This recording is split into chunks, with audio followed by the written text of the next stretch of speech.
आपको पता है पत्रिका में जब केंद्र भाव में और त्रिक भाव में सूर्य होते तो इसका कितना गहरा परिणाम होता है व्यक्ति के जीवन पर, व्यक्ति के साइकोलॉजी पर या व्यक्ति के पर्सनालिटी पर। सूर्य से हम तेज देखते हैं, नेम फेम देखते हैं, इंडिविजुअल पर्सनालिटी देखते हैं, व्यक्ति के सोल का प्रवास देखते हैं, राइट। अब केंद्र का सूर्य क्या परिणाम करता है और त्रिक भाव का सूर्य कैसे परिणाम करता है, छोटे से उदाहरण से समझते हैं।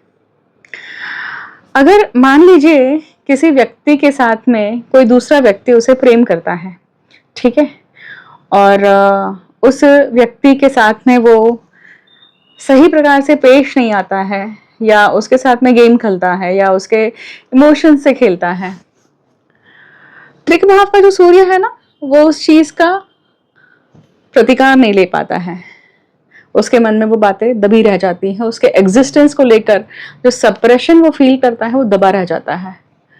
परंतु अगर केंद्र का सूर्य है या फिर त्रिकोण का सूर्य है तो वो जो चीज है ना, जो उसकी जो फीलिंग होती है व्यक्ति की कि सब कुछ ठीक है पर तुमने मेरे साथ गेम या तुमने मेरे इमोशन के साथ में खेलने का प्रयत्न कैसे किया, कैसे हिम्मत हो गई सामने वाला मेरे एग्जिस्टेंस को या मेरी इंडिविजुअल आइडेंटिटी को इतना तुच्छ कैसे मान सकता है, हल्के में कैसे ले लिया तुमने।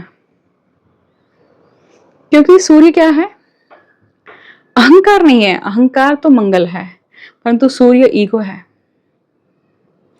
सेल्फ रिस्पेक्ट और ईगो जो हेल्दी वे में होता है वो हम अच्छे सूर्य से देखते हैं, जैसे उच्च का सूर्य है, स्वराशि का सूर्य है, कुंभ राशि का सूर्य है या फिर सिंह राशि का सूर्य है। कुंभ राशि के सूर्य के लिए आप लोग विचार करेंगे कि ये तो शनि की राशि का है तो ये अच्छा सूर्य कैसे बोलेंगे, परंतु कुंभ राशि और सिंह राशि ही एक में ऐसी दो राशियां हैं जिसमें कोई भी ग्रह उच्च का या नीच का नहीं होता।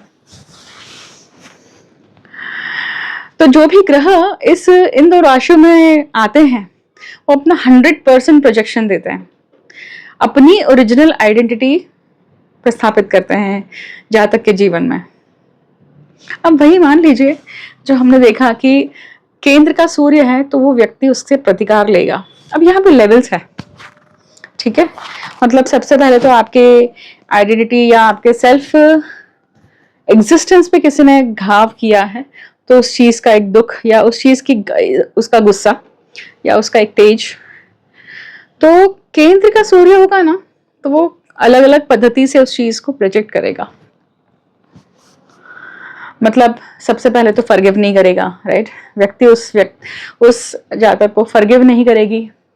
उसके साथ उसके बाद क्या स्टेज होगी कि जातक जो है वो वेंजेंस पे जाएगा, वेंजेंस के बाद में मतलब प्रतिकार लेने के लिए जाएगा, फिर वेंजेंस लेगा, फिर उसके बाद में उसके साथ वैसा ही बर्ताव करेगा ताकि उसे शांति हो। फिर जब इस प्रकार से आप इसकी छटा देखते हैं तो आप देखेंगे 27 नक्षत्र जो है ना, मतलब सूर्य पुष्य नक्षत्र में होगा तो वो अलग पद्धति से बिहेव करेगा, परंतु वही सूर्य अगर मूल नक्षत्र में है तो वो अलग पद्धति से बिहेव करेगा। वही सूर्य अगर रेवती नक्षत्र का है तो वो अलग पद्धति से बिहेव करेगा। वही सूर्य अगर रोहिणी नक्षत्र का है तो वो अलग पद्धति से बिहेव करेगा। तो भरणी नक्षत्र का सूर्य यम दंड देता है, मूल नक्षत्र का सूर्य जिस प्रकार से होगा तो वो जातक को समूल उसका विनाश करने के लिए जाएगा। ये एग्जाम्पल बता रही हूं मैं, राइट। ये हमने प्रेम प्रकरण से एक एग्जाम्पल रूप में देखा है कि यार जब तक उस सामने वाले व्यक्ति को वही पीड़ा ना महसूस हो जाए, फिर यहाँ पे दूसरे ग्रह भी आकर सपोर्ट करते हैं, क्योंकि सूर्य मतलब आपकी आत्मा है, तो उस आत्मा को ठेस पहुंची है तो वहां उससे प्रतिकार लेने के लिए वहां पे बुद्धि भी काम करेगी, उसको कर्म करने के लिए मंगल भी चाहिए, क्योंकि जब तक विल पावर नहीं होगा तब तक करेगा कैसे व्यक्ति। उसके साथ में कहीं ना कहीं शुक्र का एक ओजस भी चाहिए। शुक्र और शनि जब साथ में आते हैं तो वो षड्यंत्रकारी योग होता है। मतलब जातक अगर इस तरह से काम करने के लिए जाता है तो कहीं ना कहीं दिमाग से प्लानिंग करता है। और शनि मतलब कर्म दिखाते हैं। मतलब सूर्य अगर केंद्र में है तो वो व्यक्ति कभी भी अपनी शय को भूलता नहीं है। वो व्यक्ति अपने आप को, अपने एग्जिस्टेंस को दिखाकर ही रहता है, चाहे वो उसका क्षेत्र छोटा हो या बड़ा हो। उसी के साथ में अगर त्रिक भाव का सूर्य है तो वो जीवन भर कहीं ना कहीं सप्रेस्ड रहता है, उसके सम्मान की हमेशा हानि होती रहती है, उसे हमेशा दबाया जाता है, चाहे वो कितना ही तेजपुंज क्यों ना हो, परंतु उसको ये जीवन हमेशा उसको ह्यूमिलेशन मिलता है। जैसे तुला राशि का सूर्य है, त्रिक भाव में जब सूर्य सिंह राशि का ही आ जाए तो क्या होगा? विपरीत राजयोग बनता है। विपरीत राजयोग जब बनता है मतलब किसी के नुकसान होने से, कोई कॉम्पिटिटिव, 6th हाउस कॉम्पिटिशन का है तो कॉम्पिटिटिवनेस दिखाकर सामने वाला जब हारता है तब आपको अच्छा लगता है, और तो आप जीतते हैं तो वो आपके लिए विपरीत राजयोग समान काम करता है। वही अष्टम भाव के लिए है, क्योंकि अष्टम भाव मृत्यु का है, तो किसी के मरने के बाद में उसकी संपत्ति प्राप्त हो रही है तो कुछ खोकर वो प्राप्त होता है।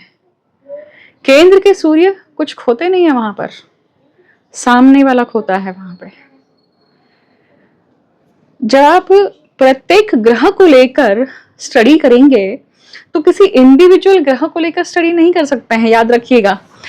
जब हम पत्रिका स्टडी करते हैं तो it's interaction between all the planets,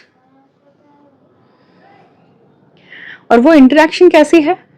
वो प्रारब्ध से आती है, कर्म बंधन से समझ में आती है, क्योंकि वृत्तियां जो है ना, वो वृत्तियां व्यक्ति हर जन्म में लेकर आता है, और उस वृत्ति से वो हर जन्म में कहीं ना कहीं आगे बढ़ता है, मतलब next step, next level complete करता है, चाहे वो अच्छाई की हो या फिर बुराई की हो।